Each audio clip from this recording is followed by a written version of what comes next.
I just want people to realize that this is very real and that there are accelerants being used, and that is part of the geoengineering, the aluminum oxide and more.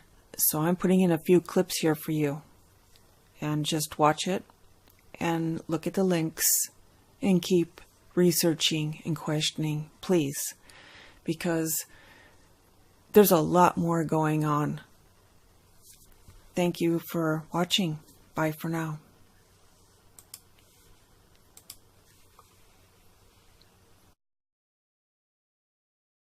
Cox is Battalion Chief for CAL FIRE's Northern California region. He's with us from Redding. Good morning, Chief Cox. How are you?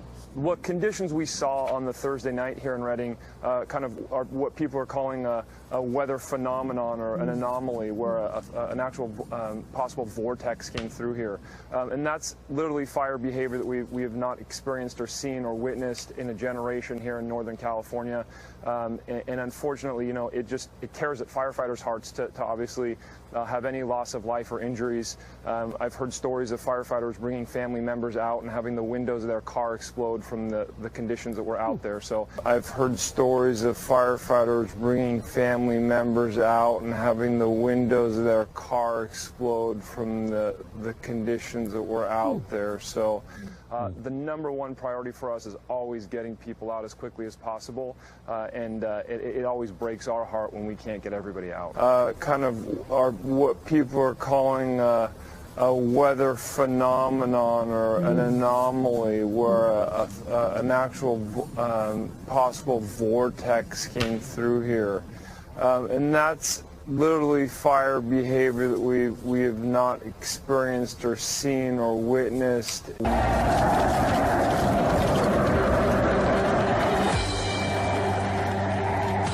Do you have the resources you need given the unprecedented and unrelenting nature of these fires?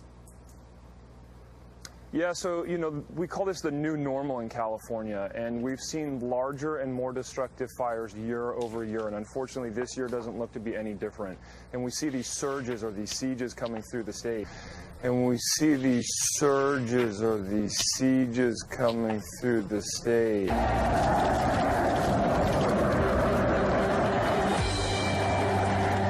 Unfortunately, this new normal is kind of upon us in California.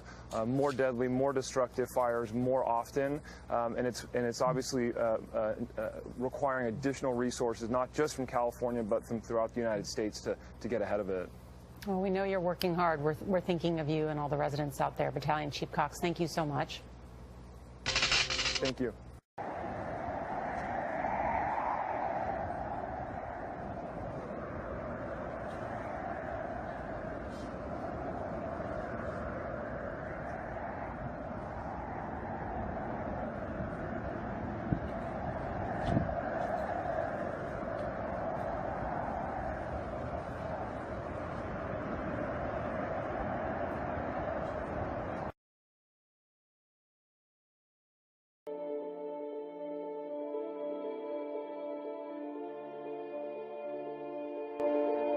Fire tornadoes, just mentioned in Carter's report, are a scientific phenomenon. These intense fires can whip up these towering spirals. Here to explain more about this extreme fire behavior is Lonnie Quinn of our New York flagship station, WCBS. Lonnie. Well, good evening, Jeff, and good evening, everyone. The pictures you're looking at. Okay, one of the things that is always connecting these very oddly high burning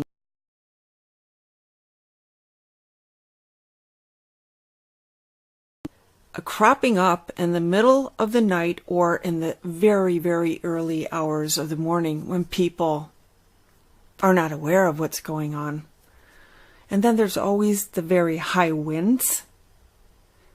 And then they're burning extremely hot and very fast.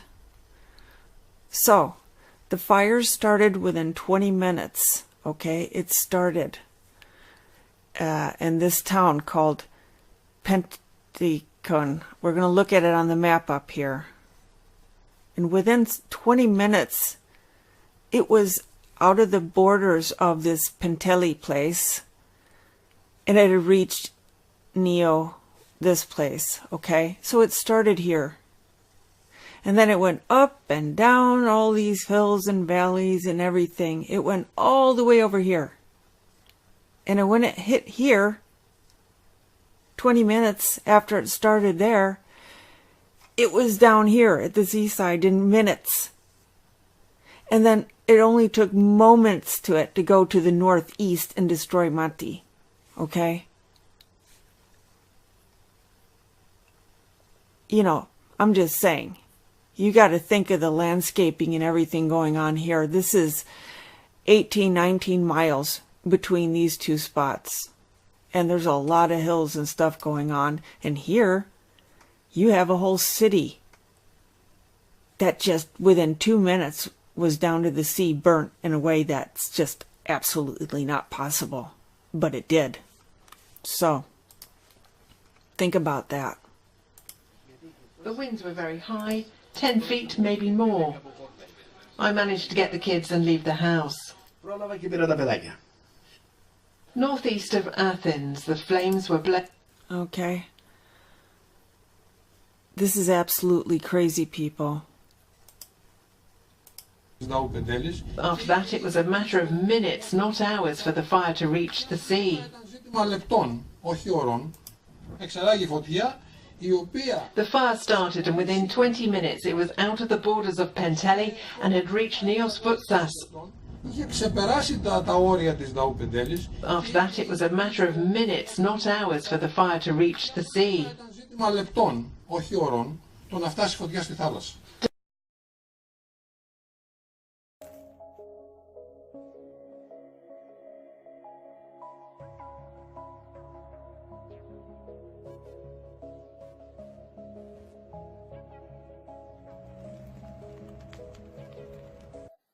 Now, if anyone would care to explain to me how it's possible for a wildfire to completely ignore the outside of a tree and burn it from the inside like it was stuck in a microwave, then feel free. Because from where I'm standing, this is not possible with the wildfire explanation. Microwaves. Microwaves. Think of a microwave. You hit something with a microwave, it heats it up on the inside. So we have another tree burning up inside.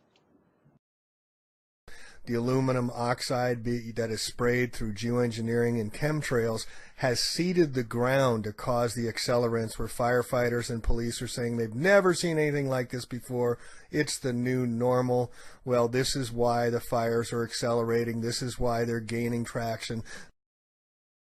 Last year, during the California wildfires, I had some strange experiences and I noticed some things, and I didn't make the video that I'm going to make right now. So I will link the video I'm going to talk about right now, but there was a night around the time that we were having the crazy wildfires all over here, and I was sitting on my roof, completely in the dark, and I felt and heard something above me, like a large ship. I don't know. It was strange. And around that same time, I noticed something appear on my roof, and it was these little tiny pieces of aluminum. Hundreds of them appeared on my roof, and I did not shoot video of it, and I should have. But I had come across some videos about direct energy weapons and aluminum, and them using aluminum to spark. And so I came up and I swept up and collected every single piece of aluminum off of my roof.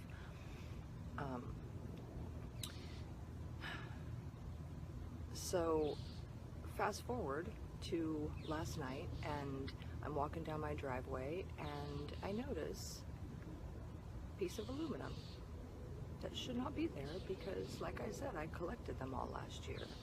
My first thought is, I bet if I go on my roof, I'm going to find it covered. Yep, was not disappointed. My roof is covered again, and I can see over on my neighbor's roof, well, at least the two that I can see it covered with them as well. I can see the sparkles anyway, and I'm assuming that's what it is, because it's not the regular roof tile sparkles. The Impossible channel, James. Hi, James. Check this out. This was sent in to him by a subscriber by Vitor Hugo, Facebook group, Portugal. This forest fire. It's a bit strange to me. It's very strange, guys. I reckon.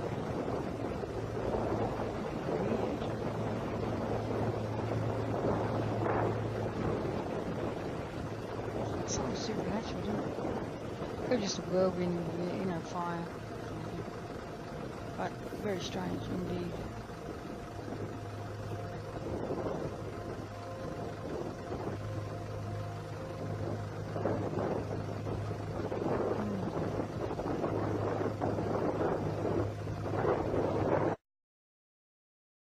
In their path, and the battle on the ground became desperate. You can see the fire burning inside this home right now, the staircase, and it's burning through the garage door, even the roof of the home. There is nothing firefighters can do. You can see those flames shooting through the roof of this home. It doesn't matter how much water they put on this fire, they just can't seem to put it out. It just looks like no amount of water.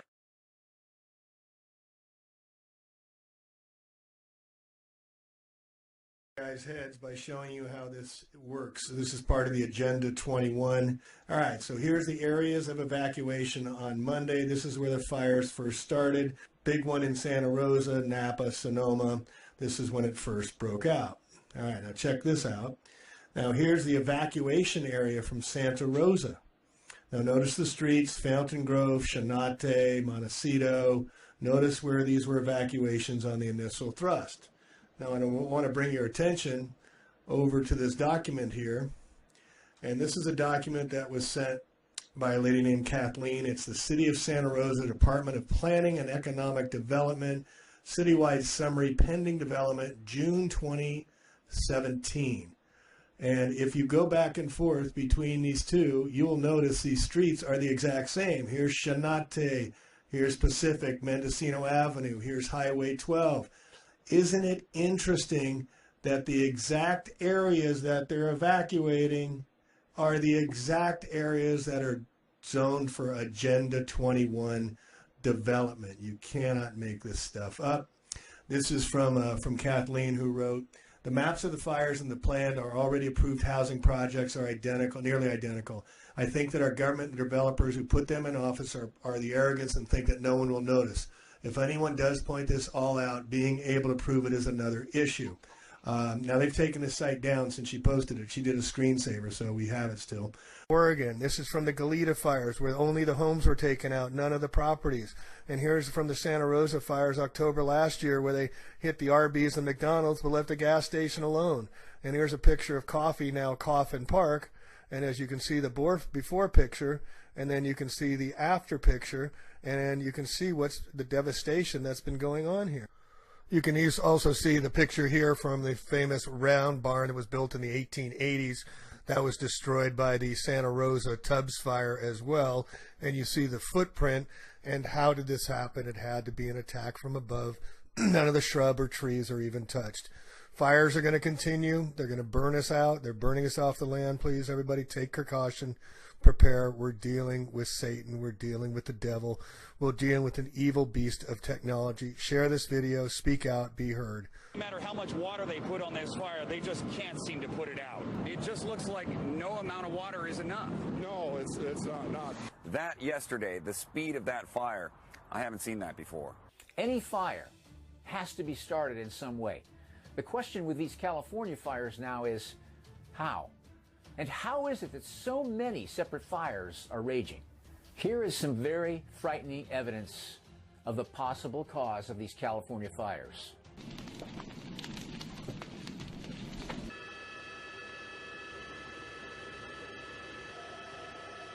The average house fire burns at a temperature of about 1100 degrees Fahrenheit, which isn't hot enough to destroy most metals and earthly-made substance. and if an item is well placed and small in size, its chances of survival increase drastically. Let's take a look at the burning point of a couple of materials. Glass burns at around 2600 to 2900 degrees Fahrenheit, which is more than double the regular temperature of house fires or forest fires. Let's see what we can find out about aluminum. Aluminum melts at around 1220 degrees. Some alloys burn a little bit hotter, around 1900 degrees. Now let's take a look at what the National Institute of Fire Safety and Safety Training say what will not generally burn in a house fire. Jewelry, because it's metal. Silver coins, because they're metal. Filing cabinets. Steel filing cabinets are built to last so that businesses won't have to deal with the loss of important files after building fires. Many people keep personal documents in filing cabinets, which are often kept in home offices. Silver burns around 1800 degrees Fahrenheit. Let's go down to barbecue grills, cookware, some appliances, stone table, fire safe tools. Because the melting point of carbon steel is between 2600 and 28 degrees Fahrenheit. And the melting point of stainless steel is roughly 2700 degrees. So you're not going to see your barbecues melt. You're not going to see your ovens and most of your appliances. They're not going to melt. They'll be burned, they'll be damaged, but they're not going to melt. Usually the frames of the buildings stand. And there's a bunch of crap around the trees, or around the place, buildings. The frame of the building stays intact. The entire building does not disappear. There's still debris. There's a huge debris field after these things. And the wood, even though it does burn, it doesn't totally burn. And the wood, even though it does burn, it doesn't totally burn.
So guys, I'm just going to put up a short video here, and I found this site, which is really good. He's got a lot of things you can look at, even, live maps and things. And I was watching this one here, and there was quite a lot of really good, I think he put together a pretty good informational video. He also has other things here to show you, lots of other things. So I think you'll find his site pretty interesting. Here you also have the water wars, replacing the water cycle. So I haven't had time to look at it, but that video, I did watch it. So it's about 30 minutes. You can click on it, and it is on YouTube as well. As you know, I don't subscribe to satellites, as everything is ground-based, and that's why we have antennae everywhere, but these are minor details. This is his site here on YouTube. So I will link that below, and it is extensive with a lot of information and how things affect us, the hurts and everything. It's very, very interesting, and he's showing you all the different sites that he has, what he's doing, and just going through what exists on the whole as far as he knows, and he's put in a lot of good work here. So, Oregon series. Yes, go check it out.